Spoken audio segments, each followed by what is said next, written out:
Right, so how do we fix the system? We've seen the housing impacts, we've seen the environmental impacts, we've seen all the other, negative consequences of allowing private banks to create money in this way. Okay, so to figure out how we fix it, we need to go back to these three questions that we had at the beginning of the day. Firstly, who should create money?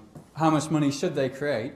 How should they use that money that they're creating? So at the beginning of the day, we said that we had this conflict of interest when you have, if you were to allow Gordon Brown to just create money out of nothing. The same, you've seen how that can lead to in Zimbabwe with Robert Mugabe.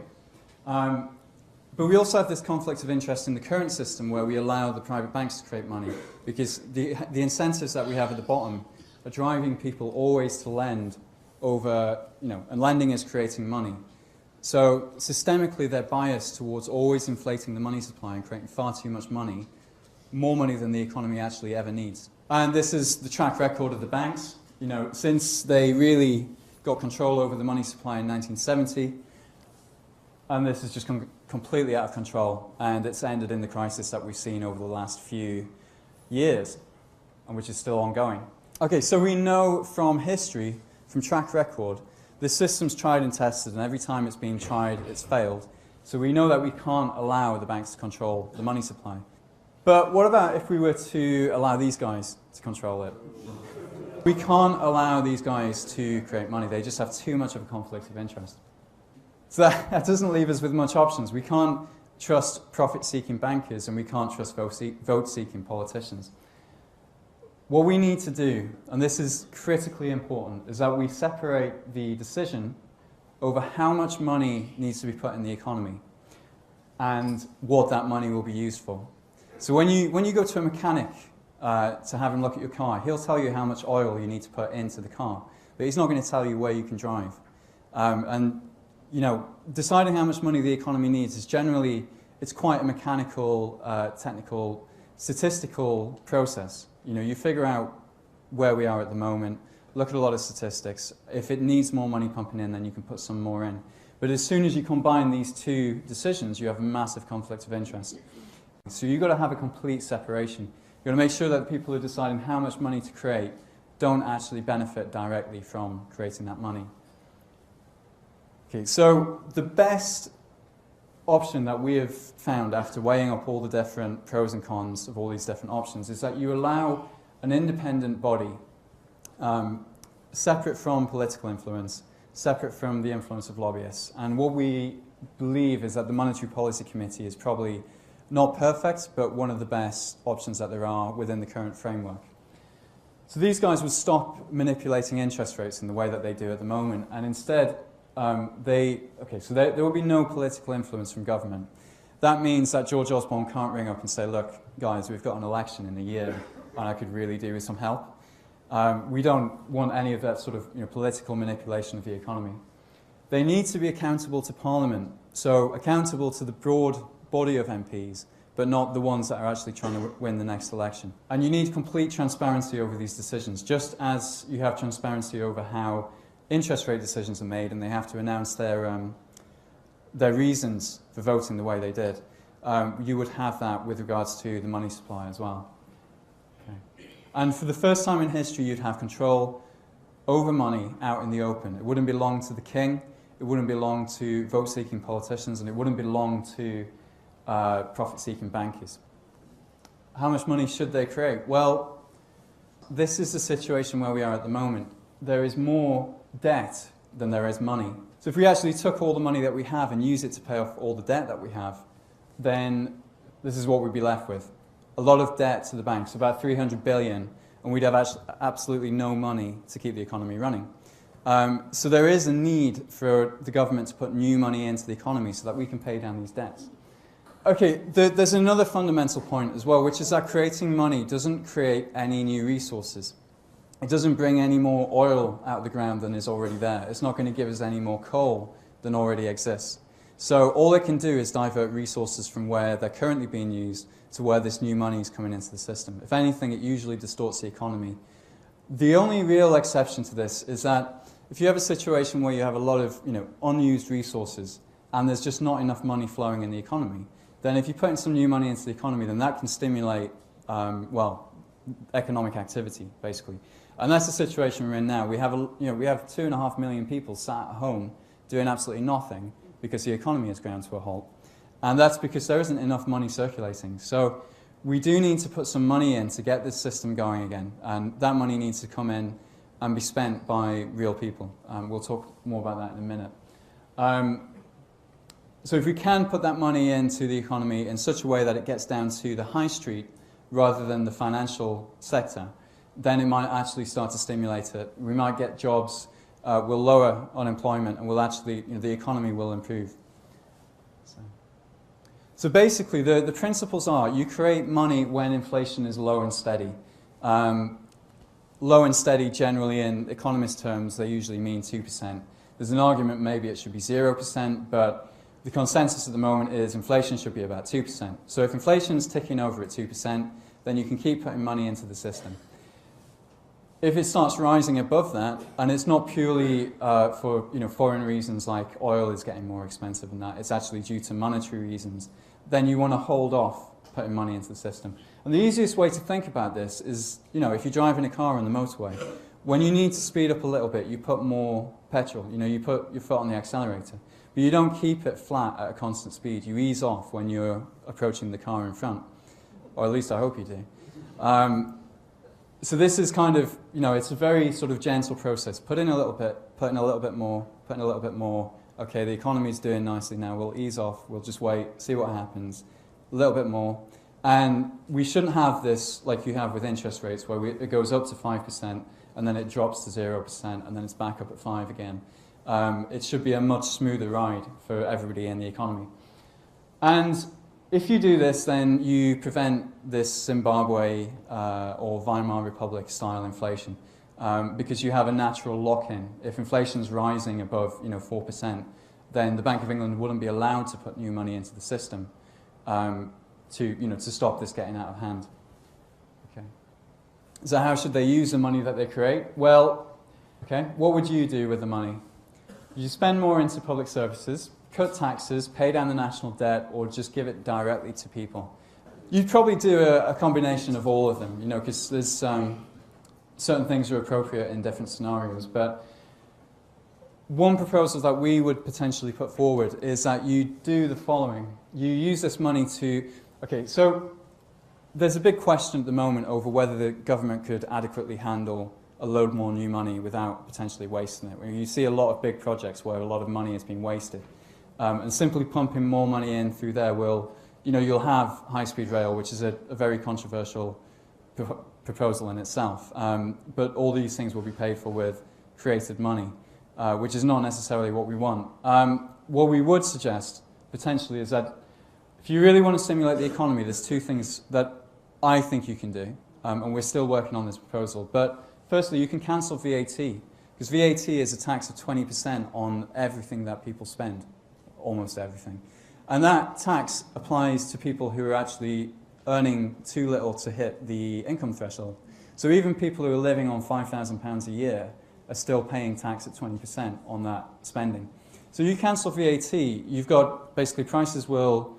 so businesses are probably going to keep a bit of that tax cut. And they're probably going to lower taxes a bit as well. So you might see taxes come down by 10%. Consumers are 10% better off because things are 10% cheaper.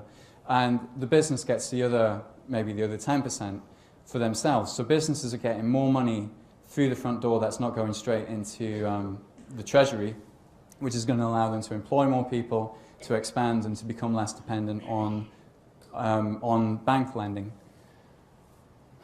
And then you can raise the income tax threshold. And what you can do is basically get the lowest percentage of the population completely out of tax.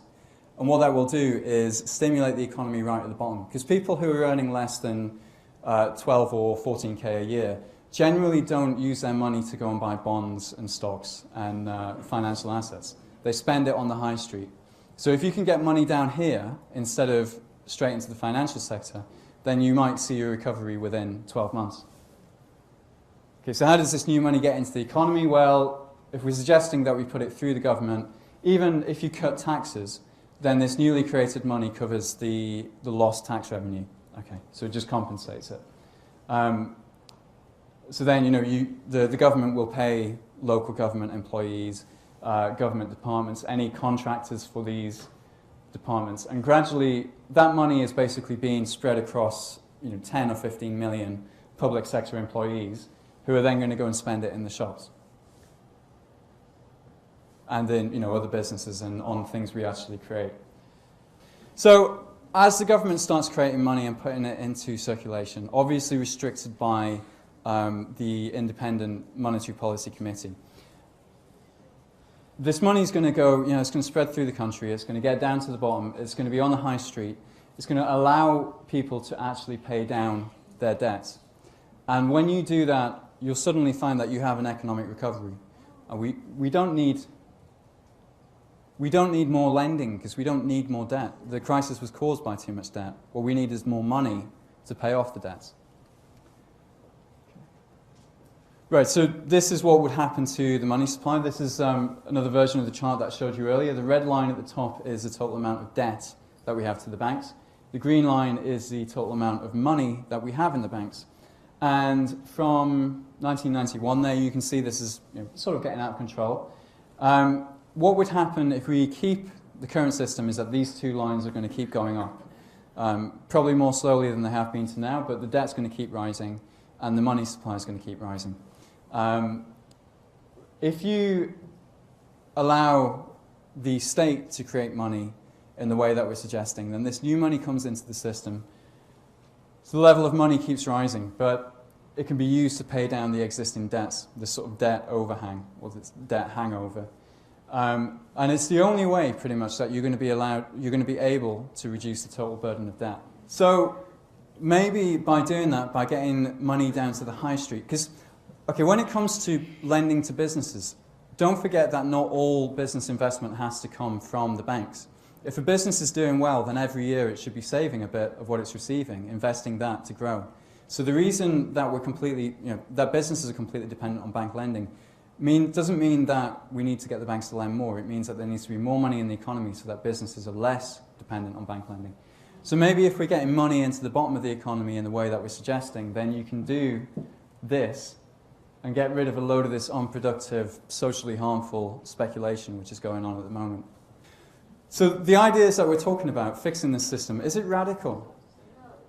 No, it's not radical. And it goes to the roots. Radical. Yeah, it goes to the roots, but it's actually, all we're doing is making the system work the way that most people think it already works. Most people think the Bank of England is the only one that can create new money. And this, we get the question a lot, well, has this been tested anywhere?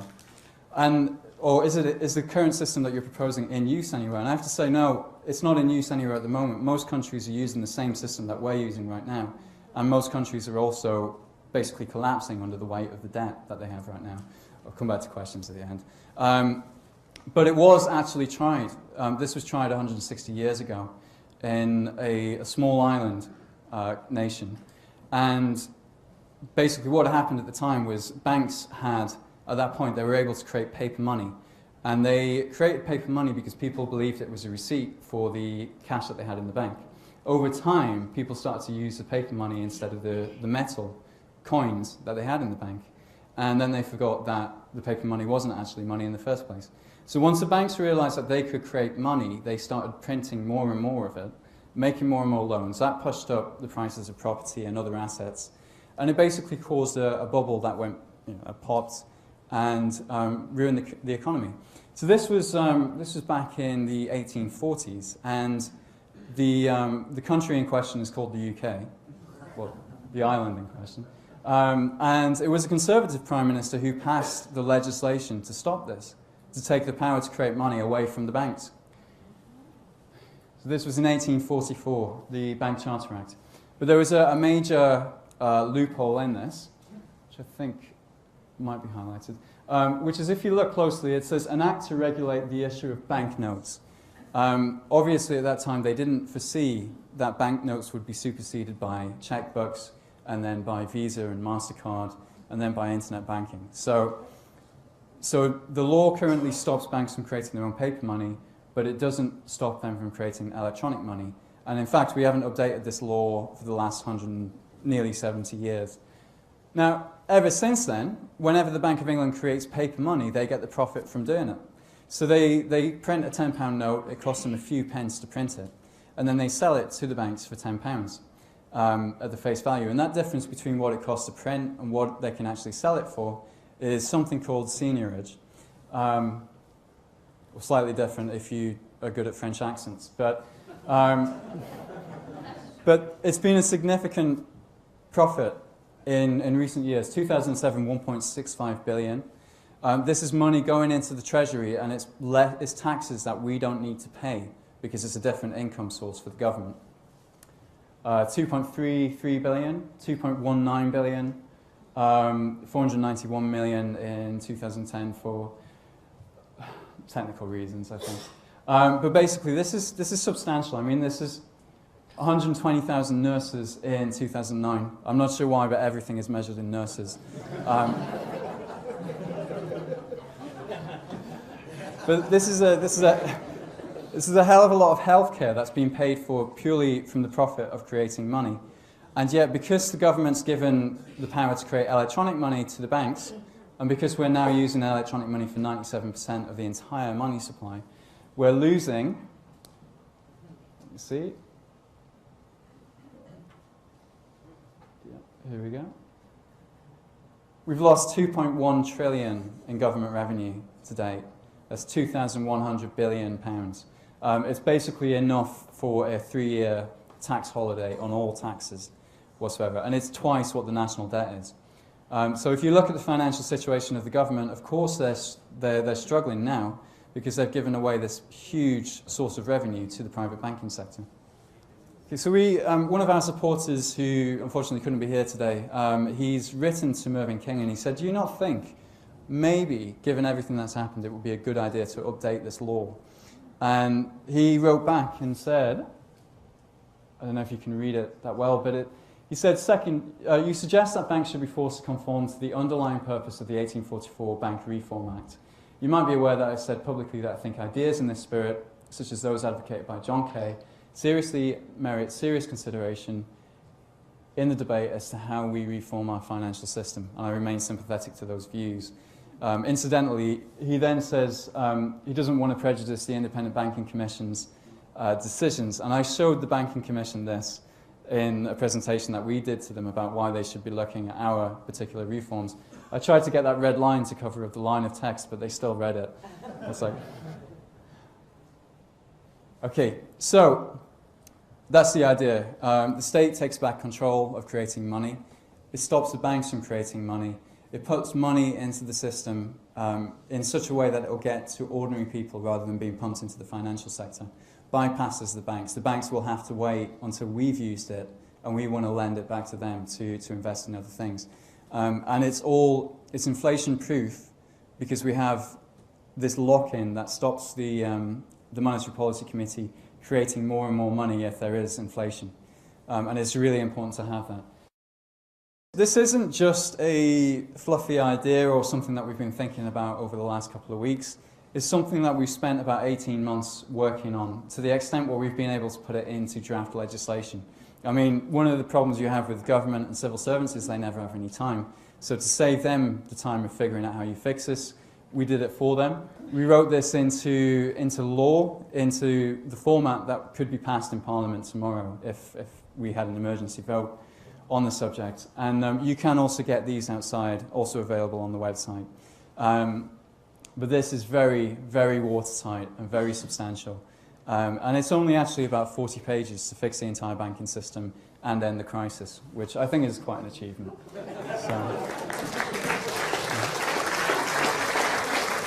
You need to get banks to ask our permission before they can lend our money. Right now, you put your money into the bank, it becomes their property, and they can do whatever they want with it.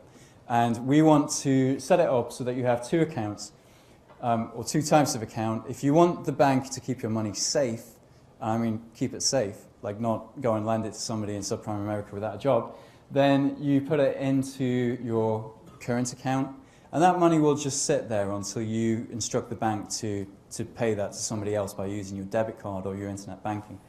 If you're willing to take a risk, then you can say to the bank, look, I don't need this money for the next 12 months. I want you to go and invest it. I want you to try and pay me some interest. So this is what Simon mentioned here, this distinction between current accounts and investment accounts. And the reason why this is so essential to do is that if you set banks up in this way, then when one of them fails, all the people here who said, I don't want my money to be put at risk, those accounts, the money's still there, and that money can be moved across to a healthy bank. And these people who said, okay, I understand there's some risk in lending, so I'm going to take that risk, then those people can wait to get their money back as the bank is liquidated, like any other businesses. And it means that we don't have to, I mean, when RBS failed, the reason we had to rescue it was because all these people who thought their money was genuinely safe in the bank suddenly discovered that, it wasn't going to be. It would disappear. And that's why we had to bail out these toxic corporations that really should have been allowed to fail. Okay. Second thing, we need to make them tell us how they'll use our money if we provide it for them to invest, so that they can't be using it to invest in things like cluster bombs, in things that you're not ethically comfortable with, and so that we get some control over whether that money goes into pure speculation or gets directed towards business. If you want to find out more about that, there's a longer video on this particular subject on the DVD and on the website. So just very quickly, the benefits. I mean, I think you've seen the harm that this system is causing across the space of today. The benefits, we would have no more bailouts with a system like this, which is integral to the reforms that we're proposing. We'd have no more subsidies. Banks would actually have to stand on their own 2 feet as capitalist businesses, just as your local corner shop has to survive without government subsidies and bailouts. There'd be less poverty because instead of putting new money into the financial sector, it would get down to the ground, onto the high street, where it would actually create jobs and stimulate businesses.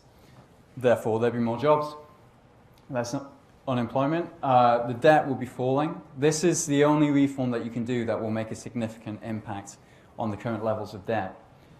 There'll be less inequality because you don't have this systemic redistribution every single year of interest from the majority of people who are in debt to the small minority of people who are actually in a good position. We get control over our money. You wouldn't have pacifists funding bombs. You wouldn't have environmentalists funding Canadian tar sands. And we'd actually reclaim some power over what's happening in our economy. We take back power from the banks.